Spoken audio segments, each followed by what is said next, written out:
कलयुग में भगवान नहीं आ रहे, भगवान सतयुग में आए, त्रेता में आए, द्वापर युग में आए, पर कलयुग में क्यों नहीं आ रहे हैं?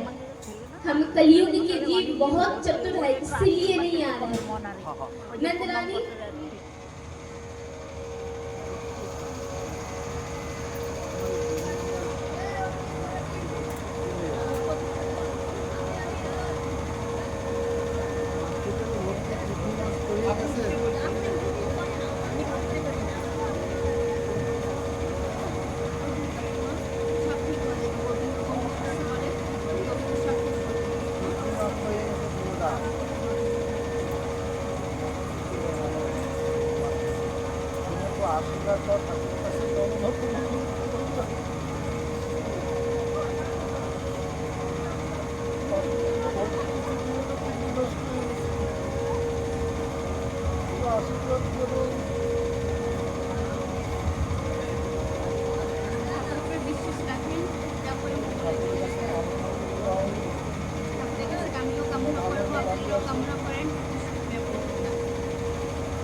আজ এই মায়ের যা দুঃখ যা কষ্ট আমিও ঠাকুরের কাছে কামনা করি বা আপনারা সবাই মিলে ঠাকুরের কাছে কামনা করি যেন এই মায়ের এই কষ্ট থেকে মা যেন নিবৃত্ত হয়, মায়ের জন্য স্বামী সুরক্ষিত থাকে, তার জন্য কোনো ক্ষয়ক্ষতি না হয়। যার কষ্ট যার বেদনা সেই বুঝতে পারে।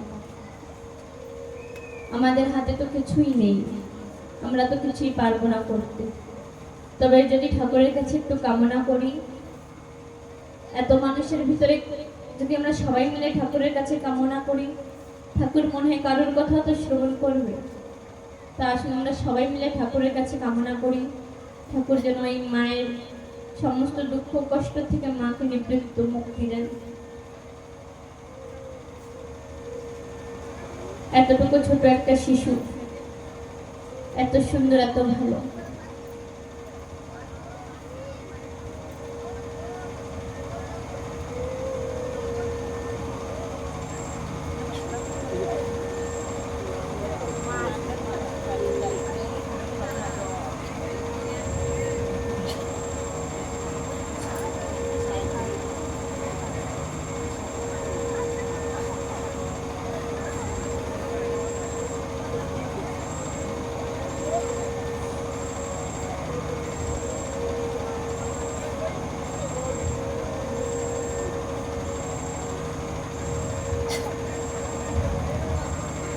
ভগবান তো করুণাময়, কৃপা সিন্ধু, সন্তানদের কষ্ট ভগবান দেখতে পারে না। তাই ভগবানের কাছে বলি, ঠাকুর তুমি এমন কষ্ট কাউকে দিও না, তোমার সন্তানদেরকে এমন কষ্ট দিও না তারা যেন সহ্য না করতে পারে। আমরা সবাই তোমার সন্তান, ভুল ত্রুটি তো প্রত্যেকটা জীব প্রত্যেকটা মানুষ করে। তুমি তো আমাদের পরম পিতা পরমেশ্বর, আমাদের বাবা। এই জগৎ যদিও কষ্ট না বোঝে তাহলে তুমি তো বোঝো। ঠাকুরের কাছে বারংবার এই কামনা করি,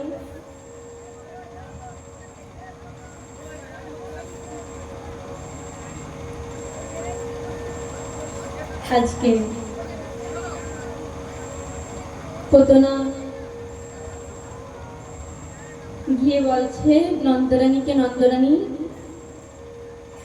আমার স্বামী এক তপস্বী, সিদ্ধতা প্রাপ্ত করেছে, আমার স্বামী ঘরে গিয়ে তোমার সন্তানের বহু বহু গুণগান করেছে, সে গুণগান আমি শ্রবণ করেছি, তাই আমার মনে এমন এক ভাবনা জাগৃত হয়েছে যে আমি তোমার সন্তানকে একটু দেখতে এসেছি যে বাস্তবে সে কত সুন্দর।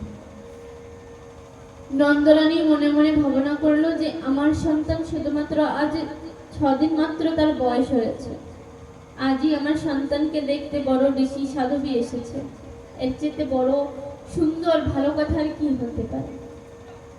তখনই পুতনা বলে, নন্দরানী আমার স্বামীর কৃপা করুণা আমার উপরে এত যে আমার স্বামী আমাকে আশীর্বাদ করেছে যে আমি যে সন্তানকে দুগ্ধপান করাবো সে সন্তান অজয় অমর অবিনাশী হয়ে যাবে। पूतना क्या कहती है कि मैं जिस संतान को अपना दुग्धपान कराऊं वह संतान अविनाशी बन जाएगा। नंदरानी ने जैसे ही सुना तो सोचने लगी कि एक तो इतने उम्र बाद जब मैं वृद्ध अवस्था में पहुंची तब जाके एक लाला हुआ, कन्हैया हुआ। अगर मेरा कन्हैया अगर चिरंजीवी बन जाएगा इससे सुंदर बात और क्या हो सकती है।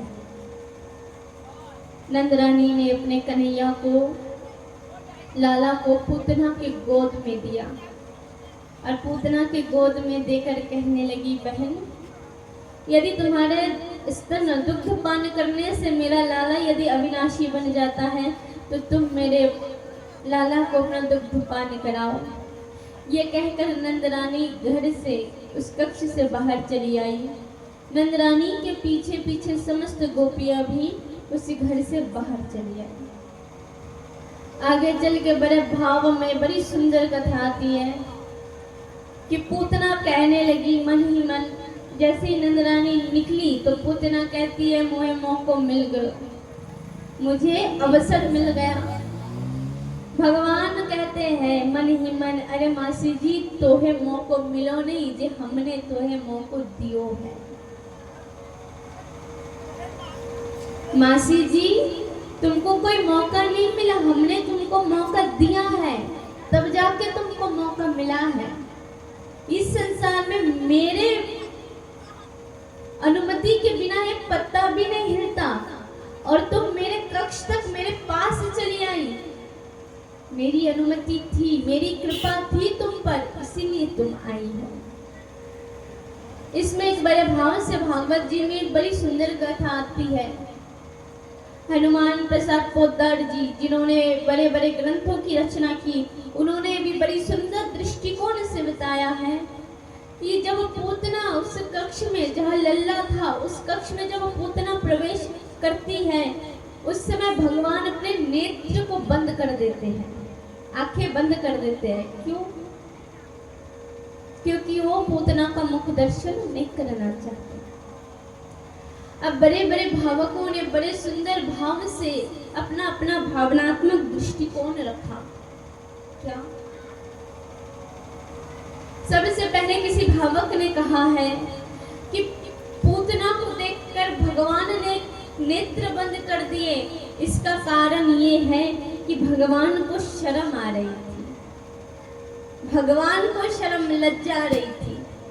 तो कहा लज्जा किस बात की क्यों आ रही थी लज्जा? तो कहने लगे कि जब भगवान राम अवतार में आए थे तब भी भगवान ने सबसे पहले एक स्त्री का वध किया था, नाम तारका। विश्वामित्र मुनि लेकर गए थे रामचंद्र और लक्ष्मण भैया को, तब रामचंद्र और लक्ष्मण जी ने तारका का वध कर दिया, सबसे पहला वध। और जब अब भगवान कृष्ण बनकर आए, आज भी वही भगवान को सबसे पहले एक स्त्री का वध करना पड़ रहा है जिसका नाम है पूतना। दोनों अवतार में पहले स्त्री का ही वध। इसलिए फिर किसी ने कहा अरे नहीं नहीं उसके लिए नहीं, भगवान ने इतनी छोटी सी बात के लिए भगवान थोड़ी ना आंख बंद करेंगे। तो कहने लगे तो किसी लिए भगवान ने आंखें बंद किया? तो कहते हैं कि भगवान नेत्र बंद करके हरि को नेत्र बंद करके शिवजी को बुला रहे हैं। कहते शिवजी को नेत्र बंद करके बुला रहे हैं, क्यों? कहते पूतना आई थी अपने स्तन में कालकूट नामक विष मिलाकर भगवान को मारने। कहते हाँ, तो भगवान सोच रहे हैं कि मासी जी आई है प्रथम बार हमसे मिलने और ये मौसी हमारे लिए जहर लेकर आई है।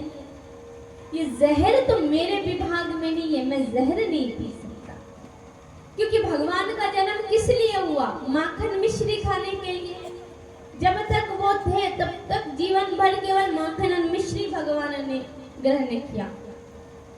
तो ये जहर ग्रहण करने वाला कौन है पता है आपको? किसने विष ग्रहण किया था? शिव जी का ये जो कंठ है ये नीला है कि नहीं? क्यों? कारण क्या? नीला नीला है, इसका कारण क्या है? क्या है यहाँ पे जो नील हो गया कंठ में? इसलिए भगवान शिव का एक नाम है नीलकंठ भगवान। नीलकंठ, कंठ नीला है। किस लिए, क्या कारण है? भगवान ने हलाहल विष पान किया था। जब समुद्र मंथन हुआ था तो समुद्र मंथन के भीतर से 14 रत्नों में से एक रत्न क्या निकला था? हलाहल विष, जिसे कालकूट नामक विष भी कहा गया है।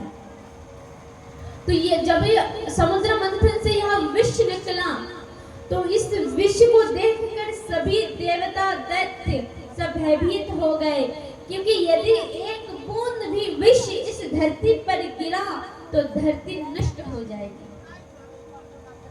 तो अब कहने लगे कि ये विष धरती पर गिरने से धरती नष्ट हो जाएगी, तो इस विष का ग्रहण कौन करेगा? तब सभी देवताओं ने शिवजी का आवाहन किया। शिवजी के पास जाकर कहने लगे, प्रभु इस विष को आप ग्रहण कर लीजिए, इस विष का ग्रहण आप कर लीजिए। तब शिवजी ने विष का ग्रहण किया, परंतु विष को गले से, कंठ से नीचे नहीं उतारा और ना कंठ से बाहर निकाला। विष को कहाँ धारण किया? कंठ में। क्यों? यदि विष कंठ से नीचे उतार लेते तो शिवजी की क्षति हो जाती, यदि कंठ से बाहर निकल जाता तो सृष्टि की क्षति हो जाती, सृष्टि नष्ट हो जाता। यही भाव रखा गया है कि संसार में जितने विषैली वाणियां है ना, कर्कश वाणी, अपराध इत्यादि, निंदा इत्यादि, प्रत्येक जीव को शिव भांति बनना चाहिए कि जितना भी विष आए मेरे पास मैं उसे अपने कंठ में धारण कर लूंगा। क्यों? यदि कंठ से नीचे गया, कंठ से नीचे अर्थात यदि मैंने उस विष को पी लिया, लोगों की निंदा को मैंने ग्रहण कर लिया, तो मेरा जीवन बर्बाद हो जाएगा। और यदि मैंने उसे उगल लिया, यदि मैंने उसे निकाल दिया, तो संसार के सामने मैं दोषी बन जाऊंगा। इसीलिए भगवान के प्रत्येक लीला का भाव बड़ा सुंदर भाव है। तो कन्हैया ने सोचा कि शिवजी को याद करते हैं। तब भगवान नेत्र बंद करके शिवजी को याद करने लगे और कहने लगे, हे प्रभु आप आइए, आप आकर ये जो मौसी जो मेरे लिए विष लेकर आई है दुग्ध में मिलाकर, इस दुग्ध का पान तो मैं कर लूंगा, परंतु इस विष का पान आप कर लेना। शिवजी मुस्कुराने लगे, प्रभु माखन मिश्री के समय आप आगे, और जब बात जहर की आए, विष की आए, तब सदैव आप मुझे आगे कर देते हैं। ऐसा क्यों? भगवान कहते हैं शिवजी से, प्रभु विष पीना और विष को पीकर हजम कर लेना ये सबके बस की बात नहीं होती। सब में इतना सामर्थ्य नहीं होता कि विष को पीकर भी हजम कर ले। कर सकता है कोई? परंतु प्रभु आप में ये गुण है, आप कृपया कर मुझे तार लीजिए। भगवान कह रहे हैं शिवजी से, शिव की महिमा क्या है? इसमें अगर शिव महिमा का गान किया जाए ना, उस दिन कल ही तो पता चला कि बहुत ऐसे कृष्ण भक्त वैष्णव हैं जो शिव प्रसाद भी ग्रहण नहीं करता है ना। तो उमैया सुनो, ध्यान से सुनो, शास्त्र क्या कहते हैं? वैष्णव नाम यथा शंभु, शंभुवान है शिव जी है। वैष्णवों में सबसे प्रधान कौन है? शिव जी है।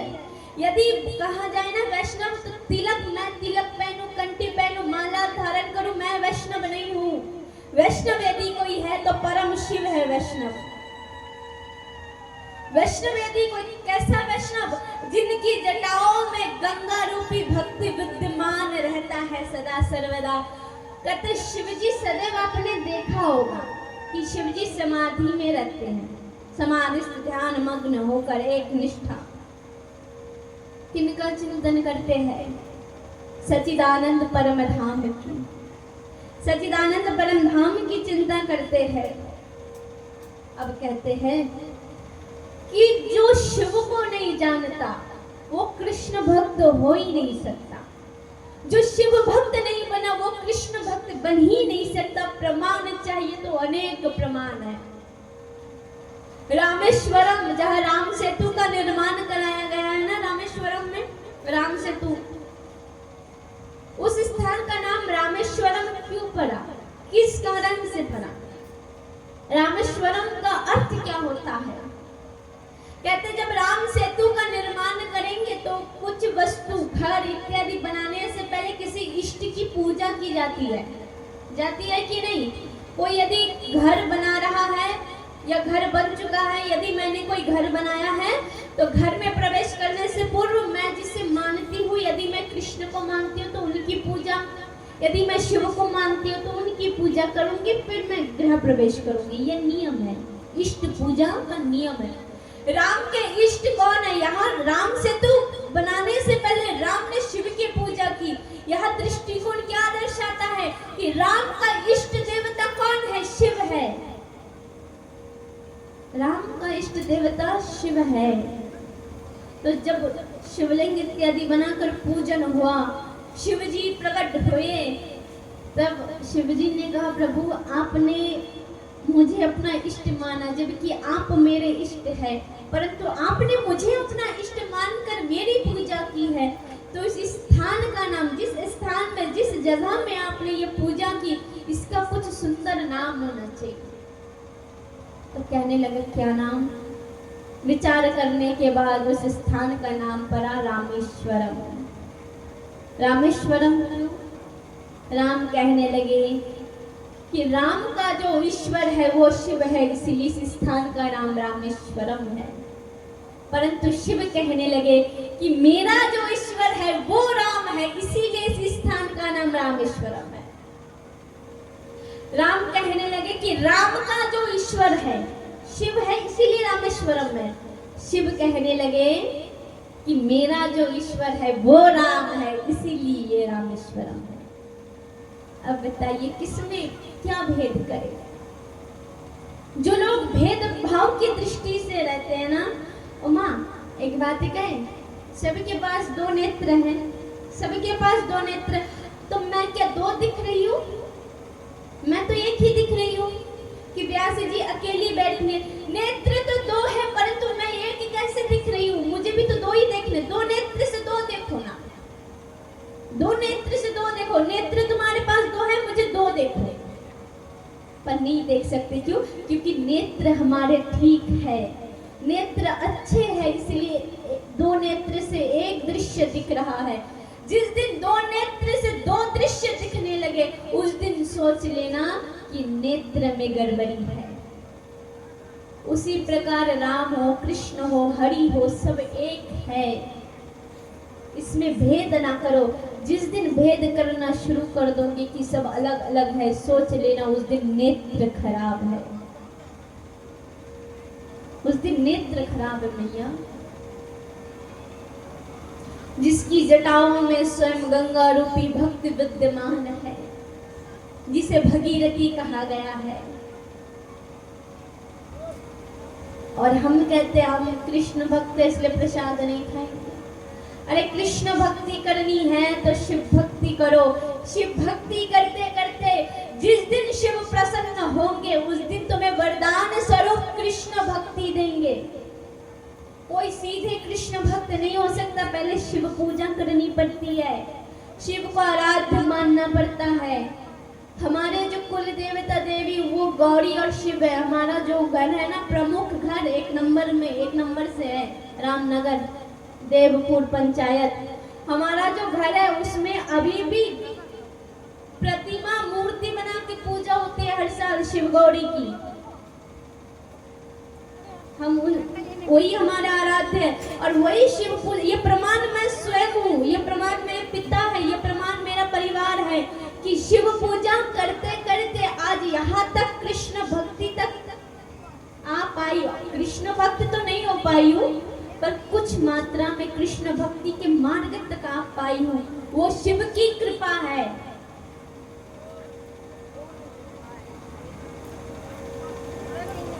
इसीलिए कहते हैं शिव पूजा करो, शिव भक्ति करो, परम वैष्णव है शिव। आगे चल के बड़े भाव से कथा आती है।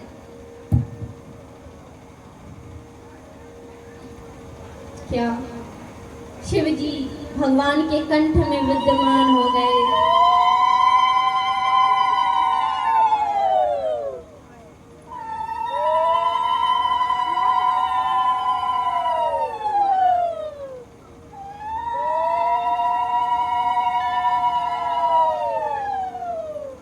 जैसे ही शिव जी भगवान के कंठ में विद्यमान हो गए, भगवान ने दुग्ध पान किया और शिव जी ने विष पान कर लिया। परंतु यहाँ तक बात समाप्त नहीं हुई। आगे चल के बड़े भाव से कथा आती है। अरे नहीं, कारण तो ये नहीं है। कारण पता है क्या है वास्तव में? कारण तो ये है, भगवान ने इसीलिए पूतना का मुख दर्शन नहीं किया क्योंकि पूतना रूप रंग बदल कर आई थी। केवल इसलिए भगवान क्या कहते हैं, तुम जैसे हो, तुम जो हो, तुम्हारा चरित्र जैसा भी है, परंतु तुम मेरे सामने आकर एक बार बस ये कह दो, प्रभु मैं पापी हूँ, अपराधी हूँ, अपवित्र हूँ, अधम हूँ, पर मैं जैसा भी हूँ मैं हूँ तो तुम्हारा। तुम्हारे बिना इस संसार में मेरा और कोई नहीं है। मैं पापी हूँ, मैं मानती हूँ, परंतु मैं हूँ तो तुम्हारा ही। और मैं ये भी नहीं कहती कि मैं तुम्हारे सानिध्य में जाकर पाप नहीं करूंगी। तुम्हारी माया है और तुम्हारी माया अत्यंत प्रबल है। हो सकता है कि तुम्हारे शरण में जाकर भी मैं जीवन में कभी पाप कर भी दूं, पर प्रभु भले संसार साथ छोड़ दे पर तुम साथ न छोड़ना, क्योंकि संसार साथ छोड़ देगा फिर भी चलेगा, जी लूंगी मैं, परंतु जिस दिन तुमने साथ छोड़ दिया उस दिन मैं किसी योग्य नहीं रहूंगी। उस दिन मेरा कोई नहीं रहेगा, उस दिन मैं कहाँ जाऊंगी। और भक्त के लक्षण क्या होते हैं? भक्त सदैव, भक्त का मनोभाव भी यही होना चाहिए, स्वयं को छोटा मानना, अधम मानना। प्रभु मैं जैसो मैं वैसो तेरो। যে জীব নিজেকে ছোট মনে করে, যে জীব নিজেকে অধম মনে করে, সে জীবই ভগবানের কাছে যাওয়ার উপযোগ্য হয়। যে জীব নিজেকে অতি বড় মনে করে যে আমার মতন তো ভক্ত জগতে কেউ নেই, আমার মতন জ্ঞানী জগতে কেউ নেই, আমি যত ভগবানের সেবা করি এত সেবা তো ভগবানের কেউ করে না, তাহলে মাগো বোঝে না সে এখনো ভক্ত হতে পারে। আমাদের কাছে ভগবান এমন কিছু চাবে, আমাদের কাছে এমন কোনো জিনিস নেই। কি চাবে ভগবান আমাদের কাছে? আছে এমন কোনো জিনিস, এমন কোনো বস্তু, এমন কোনো জিনিস আমাদের কাছে যে এই দিয়ে আমাদের বলে না? ভগবানকে দেওয়ার মতন জিনিস কি আছে আমাদের কাছে? বলে শুধুমাত্র ভাব, ভাবগ্রাহী জনার্দন। ভগবানকে যদি কিছু দেওয়ার মতন থাকে আমাদের কাছে, সে হচ্ছে শুধুমাত্র ভাব। ভগবান ভাব ছাড়া কিছু চায় না। ভগবান বলে আমার কাছে সব কিছু আছে, এমন কোনো জিনিস নেই যে আমার কাছে নেই। আমি সর্বস্ব, আমি সবার মালিক, আমার থেকে সব জিনিসের উৎপত্তি হয়ে থাকে। তবে আমার কাছে একটা জিনিস নেই। বলে কি? বলে আমার কাছে ভাব নেই, তাই ভাবের আশায় দাঁড়ে দাঁড়ে ঘুরে বেড়াই। তাই এই ভাবের আশায়, এই আনন্দের কারণে আমি এই মর্তলোকে আসতে চাই, আমি ভক্তের ঘরে আসতে চাই। তবে এই ভাব দেওয়ার মতন ভক্ত আমরা এখনো হইনি। বলে তাহলে এই ভাব দেওয়ার মতন ভক্ত কে? মানে এই ভাবের মতন ভক্ত গৌরাঙ্গ মহাপ্রভু ছিল, যার মতন ভাব জগতে আর কারোর হতেই পারে না। মানে এই ভাবের ভক্ত যদি কেউ হয়ে থাকে সে মীরাবাই ছিল। যদি এই ভাবের মতন ভক্ত কেউ ছিল তবে বলে সুরদাস ছিল। জ্ঞানী ভক্ত তো জগতে অনেক আছে। ভগবান বলে আমার জ্ঞানের দরকার নেই, আমি জ্ঞান দিয়ে কি করবো বলো, আমার ভাবের দরকার, ভাবের প্রয়োজন। আমি ভাবের জন্য ঘুরে বেড়াই। আর যে জীবের ভিতরে ভাব আছে আমি তার, যে ভিতরে ভাব নেই আমি তার নই। আর ভক্তের মনোভাবও কি থাকুক, আমি যেমন তুমি আমাকে ঠিক তেমন ভাবেই আপন করে নাও। তবে পুতনা কি, পুতনার মনোভাব কি ছিল? সমস্ত চরিত্র লুকিয়ে भगवान सम्मुख एसेছে। आज बड़े भाव से पूतना कहती है, सबसे पहले पूतना भगवान को स्तनपान कराना शुरू करती है। तो जैसे स्तनपान कराना शुरू करती है, सबसे पहले भगवान पूतना का दुग्ध पान करते हैं। पूतना का दुग्ध पान करने के बाद अब भगवान पूतना के जो पाप और पुण्य उसका पान करते हैं। अब श्री सुखदेव जी महाराज परीक्षित से कहने लगे, परीक्षित पता है भगवान पूतना के पाप और पुण्य को क्यों पान करने लगे? कहते क्यों? कहते ये कारण है कि जीव यदि मुक्त होना चाहते हैं तो मुक्त होने से पहले जीव का पाप और पुण्य जब तक शून्य नहीं होगा तब तक जीव पाप मुक्त नहीं हो सकता। कहते पाप और पुण्य शून्य कैसे होता है? कहते पाप और पुण्य शून्य होने के दो ही पथ है। पहला पथ हरि कृपा, हरि कृपा से हो सकता है, और दूसरा पथ कहते दूसरा पथ है स्वयं भोग, अर्थात जो मिले उसी में संतुष्ट, जीवन यापन करने के लिए कुछ कमाना नहीं।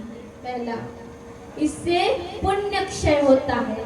और पाप क्षय कैसे होता है? कहते हैं परोपकार से पाप क्षय होता है। परोपकार करने से पाप समाप्त होता है और स्वतः भोग, अर्थात जितना मिल रहा है उसी में सुखी, तो उससे पुण्य, ये कमाना नहीं है, ना पाप ना पुण्य। इसी प्रकार पाप और पुण्य पीने लगे। आगे चल के बड़े भाव से कथा आती है कि पाप पुण्य पीकर पूतना को शून्य कर रहे हैं ताकि पूतना को मुक्ति मिले। अब कहने लगे पाप पुण्य को पीने के बाद अब भगवान पूतना के सर्व अंग के रस तत्वों को पीना शुरू करते। प्रेम से कहिए, जोर से कहिए, आवाज आनी चाहिए, नहीं आ रही है। अब कहते हैं बड़े भाव से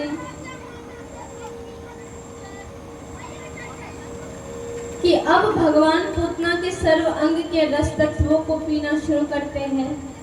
सर्व अंग के रस तत्वों को पीने के बाद अब भगवान पूतना के प्राणों को भी पीना शुरू करते हैं। पूतना के प्राणों को पीना शुरू करते हैं। कहते हैं किसी भी मानव में आत्मा एक होती है परंतु प्राण 5 होते हैं। मुख्य रूप से 10 प्राणवायु का वर्णन किया गया है गीता जी में। तो 10 प्राणवायु में से मुख्य रूप से 5 प्राणवायु का वर्णन आता है जो जीव के 5 कर्मेंद्रिय और 5 ज्ञानेंद्रियों को शक्ति प्रदान करें।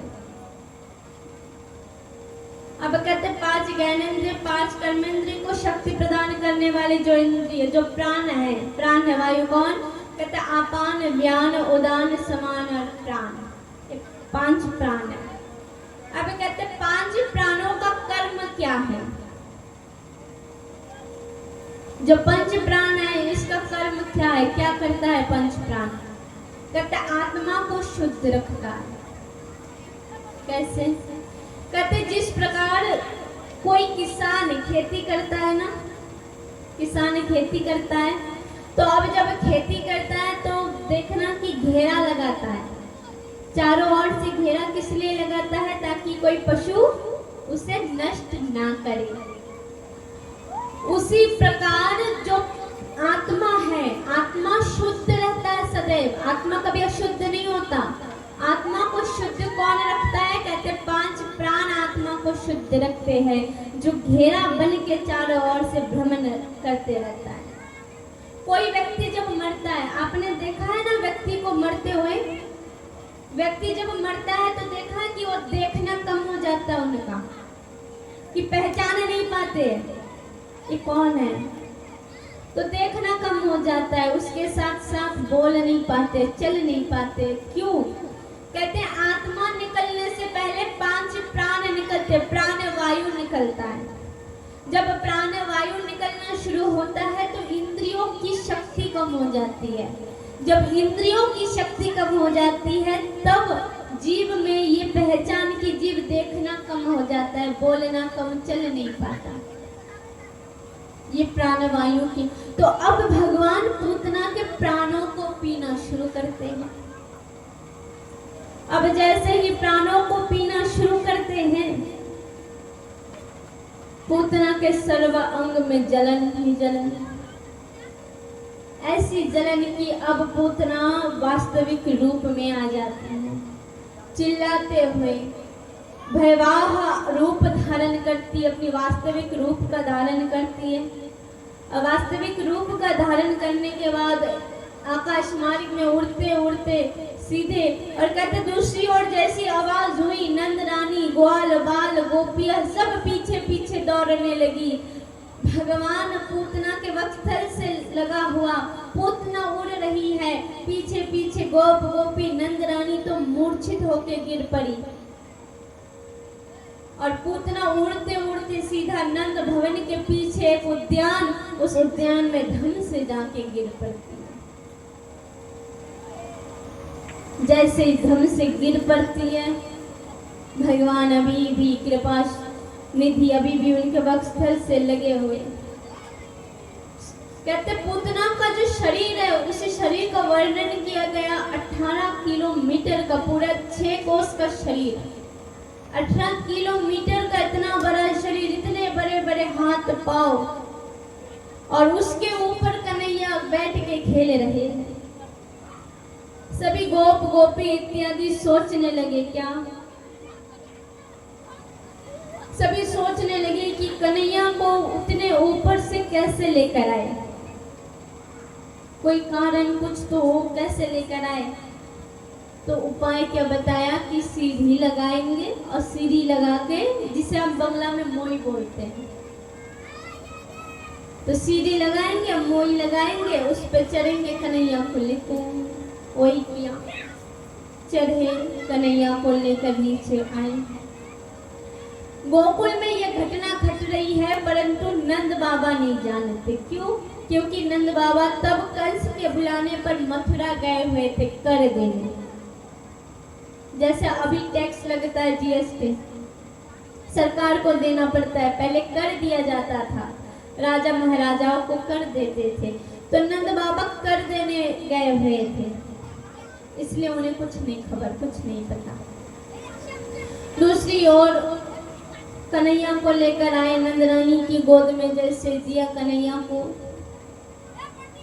नंद रानी पुनः मूर्छित अवस्था से चेतना में आई, लाला को अपने हृदय से लगाकर बड़े प्रेम से रोने लगी कि लाला तू सही तो है, ठीक तो है। दूसरी ओर आज नंदराय जी घर आ रहे हैं। घर जैसे ही पहुंचे तब तक सब जाके घेर के खड़े हो गए, कहने लगे, अरे नंदराय जी, आपको पता है कि आप तो कर देने गए थे और दूसरी ओर एक बड़ी दानवी आई थी, दूसरी ओर एक बड़ी दानवी आई थी, और दानवी ने क्या किया, हमारे लाला को मारना चाहा, परंतु कृपा हो भगवान की, चतुर्भुजनाथ की ऐसी कृपा हुई कि हमारा लाला तो ठीक है, परंतु वो दानवी मर गई। नंदराय जी ने कहा, राक्षसी आई, प्रथम बार सुना, कोई राक्षसी आई है, चलो कहा है देखते हैं। सब एक साथ मिलकर गए, देखने की दानवी आई। नंदराय जी तो देखकर अवाक रह गए कि इतना बड़ा देह, इतना बड़ा शरीर। परंतु विचार करने वाली तो बात यह है कि अब इस शरीर का करें तो क्या करें,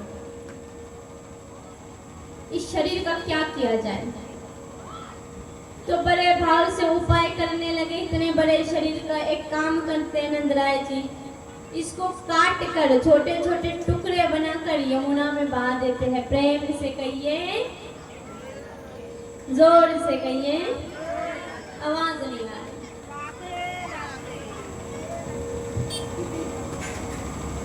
इतने बड़े शरीर का क्या किया जाए, कहते काट कर यमुना में बहा देते। पर नंदराय जी ने कहा नहीं, यमुना में नहीं बहाएंगे। क्यों?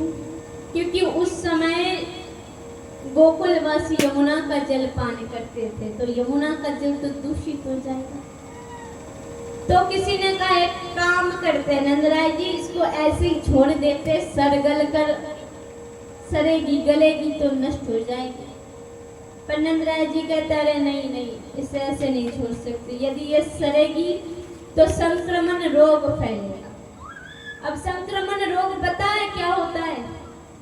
2019 में कोरोना वायरस आया था, पता है? नहीं पता? तो सर हिलाओ। कोरोना वायरस आया था कि नहीं आया था? टीका लगाए सबने, फिर सुना कि फिर एक दूसरा आने वाला है। उस टाइम में हम स्कूल में, हमारा तो मजे ही मजे का ही बताए, एग्जाम ऐसे तैसे, कोई पढ़ाई कोई चक्कर ही नहीं। अब पता है जो स्कूल के छात्र होते हैं ना, उनका तो अब शायद सपना बन गया कि साल भर में पढ़ाई हो ना हो, एग्जाम के टाइम, परीक्षा के टाइम ऐसा कोई रोग आ जाए कि परीक्षा ही बंद हो जाए, ऐसे ही पास हो जाए। प्रेम से कहिए। अब कोरोना वायरस, कितने लोग चले गए हमें छोड़कर, संक्रमण रोग ऐसा फैला।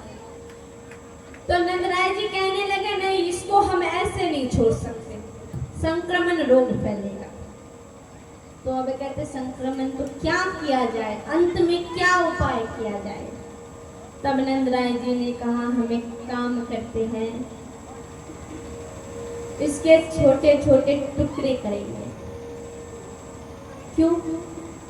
कहते इसके शरीर के छोटे छोटे टुकड़े कर कर अनंत अनंत चिता जलाई जाएगी। कहते अनंत चिता जलाई जाएगी? हाँ। कहते ठीक है, तो वही करेंगे। तो आज पूतना के शरीर के अनंत टुकड़े किए जाते हैं, भाग किए जाते हैं, और उसकी अनंत चिताएं जलाई जाती हैं। और जब अनंत चिता जलाई जाती है, बड़ी सुंदर बात, तब पूरे नगर में, पूरे गोकुल में सुगंध फैलने लगती है। सुगंध। परीक्षित जी महाराज कह रहे हैं श्री सुखदेव जी महाराज से, हे गुरुदेव एक बात कहिए, यह पूतना दानवी थी कि नहीं? राक्षसी थी? हाँ। बालघातिनी थी। बालघातिनी का अर्थ समझते, जो शिशुओं का वध करता हूं। भगवान कहते हैं मैं ऐसी स्त्री का मुख दर्शन नहीं करता जो गर्भपात कराती हो, जो गर्भ नष्ट कराती, मैं ऐसी स्त्री का मुख दर्शन नहीं करता। प्रथम पूतना दानवी थी, द्वितीय पूतना बालघातिनी थी, शिशुओं का वध किया था उसने, तृतीय पूतना मांस मदिरा का सेवन करती थी, चौथा पूतना चरित्रहीन, उसका तो कोई चरित्र ही नहीं था, उसका तो कोई पात्रता ही नहीं था, कुछ नहीं, ऐसा कुछ गुण ही नहीं था पूतना। तो फिर भी पूतना के शव को जलाने के बाद सुगंध क्यों आ रहा है? दुर्गंध आना चाहिए था, बदबू आनी चाहिए थी, पर सुगंध क्यों आ रहा है? गुरुदेव कृपया करके आप मुझे बताइए। तब श्री सुखदेव जी महाराज कहते हैं, हे परीक्षित, किसी जीव के इस जन्म को देखकर उसके पूर्व जन्म का वर्णन करना असंभव है। हम किसी जीव को वर्तमान समय में देखकर उसका भूतकाल, उसका अतीत कैसा है, इसका आकलन करना असंभव है। तुमने केवल पूतना के इस जन्म, इस चरित्र का वर्णन सुना है, तुम नहीं जानती कि पूतना वास्तव में है कौन। परीक्षित जी कहने लगे, कौन है पूतना, हमें सुनना है, पूतना का चरित्र हमें जानना है। तो अब कहने लगे, पूतना का चरित्र यदि जानना चाहते हो तो सुनो। ये पूतना पूर्व जन्म में विंध्यावली थी। कहते विंध्यावली कौन? कहते बलि की एकमात्र कन्या विंध्यावली। कहते बलि की एकमात्र कन्या विंध्यावली, हाँ। तो ये दानवी कैसे, राक्षसी कैसे बनी? तो कहने लगे, हे परीक्षित सुनो। जब भगवान वामन रूप में बलि के दरवाजे पर गए थे, तब छत पे खड़ी बलि की पुत्री विंध्यावली भगवान के रूप को देखकर मन ही मन सोचने लगी, काश एक ऐसा पुत्र मेरा होता तो मैं इसे दुग्ध पान कराकर अपने जीवन को साध्य कर लेती। और अगले ही पल जब वामन भगवान ने बलि का सब कुछ छीन लिया, तब वही विंध्यावली कहने लगी, ऐसा कुपुत्र अगर मेरा होता तो दुग्ध विषैला दुग्ध पान कराकर मैं इसे मार देती। प्रेम से कहिए, विषैला दुग्ध पिलाकर मैं इसे मार देती। अब जैसे कहा तो भगवान तो अंतर्यामी है। भगवान ने कहा, तथास्तु, तुम्हारी सभी मनोकामनाएं पूर्ण होगी। श्री कृष्ण को एकमात्र भगवान श्री कृष्ण को ही परिपूर्ण अवतार कहा गया है, और किसी अवतार को परिपूर्ण अवतार नहीं कहा गया। ना राम को कहा गया है, न दूसरे अवतार को। क्यों? क्योंकि भगवान ने सबको जो वरदान दिया, सतयुग में, त्रेता में, द्वापर युग में, सतयुग में, त्रेता युग में जिनको जो वरदान दिया, सबसे एक ही बात कही कि द्वापर में आना, जब मैं भगवान बनकर स्वयं प्रकट होऊंगा, स्वयं सृजन होऊंगा, तब मैं सबके जो मनोइच्छा, मनोवांछा इत्यादि मैं सबका एक साथ पूर्ण करूंगा, क्योंकि तब मैं भगवान बनकर आऊंगा। तो सबके मनोइच्छा, मनोकामना को भगवान ने एक साथ द्वापर युग में कृष्ण बनकर पूर्ण किया था, इसलिए भगवान को परिपूर्ण अवतार कहा गया है। आज यही जो पूतना को जो वरदान, विंध्यावली को जो वरदान भगवान ने दिया था कि आना द्वापर युग में मैं कृष्ण बनकर आऊंगा, तो उस समय आज वही विंध्यावली पूतना बनकर आई। भगवान श्री सुखदेव जी महाराज परीक्षित से कहने लगे, परीक्षित सुनो, इसीलिए और एक कारण है पूतना के शव से, चिता से सुगंध आने का। कहते और क्या कारण है? कहते और एक कारण ये है कि जब कोई जीव भगवान की अभिलाषा में, भगवान के मिलन की इच्छा को लेकर भगवत धाम, भगवान के पास जाता है, उसका एक एक चरण, एक एक कदम 100 अश्वमेध यज्ञ का पूर्ण प्राप्त कराता है। कितना? 100 अश्वमेध यज्ञ का पूर्ण। और पूतना ने ना जाने कितने चरण बनाए हैं भगवान की अभिलाषा में कि मैं भगवान को दुग्ध पान कराऊंगी। इस इच्छा को लेकर, इस अभिलाषा को लेकर पता नहीं पूतना ने कितने हजारों अश्वमेध यज्ञ का पुण्य प्राप्त किया, इसीलिए उसके देह से सुगंध आती है। आगे चल के बड़े भाव से कथा आती है कि जब पूतना के शरीर को जलाया जा रहा था, तो उन शवों से, उन चिताओं से दिव्यमान आत्मा का प्रकट हुआ, उदय हुआ। जब एक दिव्यमान आत्मा का उदय हुआ, दूसरी ओर भगवान ने अपने पार्षदों को भेज दिया, हे पार्षद, तुम विमान लेकर जाओ और विमान लेकर जाकर मेरी माँ को लेकर आओ।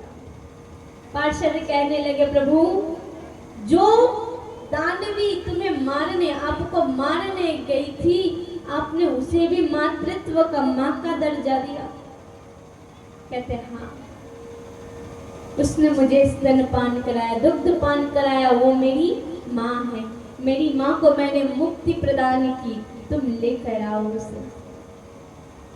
भगवान ने रथ भेजे, पार्षद भेजे। रथ और पार्षद जैसे ही आते हैं, उसी समय वह दिव्यमान आत्मा, विंध्यावली की आत्मा प्रकट होती है। हाथ जोड़कर भगवान का आवाहन करती है। आज स्वयं भगवान भी प्रकट होते हैं। आज पूतना भगवान से कहती है, हे प्रभु, आप जैसा करुणामय कृपा सिंधु तो जगत में कोई नहीं है। आप इतने कृपामयी है, करुणा निधि है। मैं तो गई थी आपका वध करने, आपका अंत करने, परंतु आपने तो मेरे जीवन की भी गति दे दी, मुझे भी मुक्ति दे दी। ऐसी गति संसार में और किसे मिलेगी? भगवान की कृपा का गुणगान करते हुए आज पूतना उस विमान पर बैठती है और भगवान का नाम लेते लेते स्वधाम गमन कर जाती है। कहिए भक्त वत्सल भगवान की।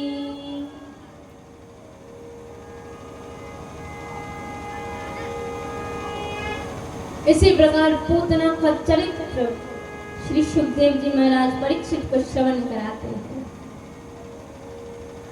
आगे चल के बड़े भाव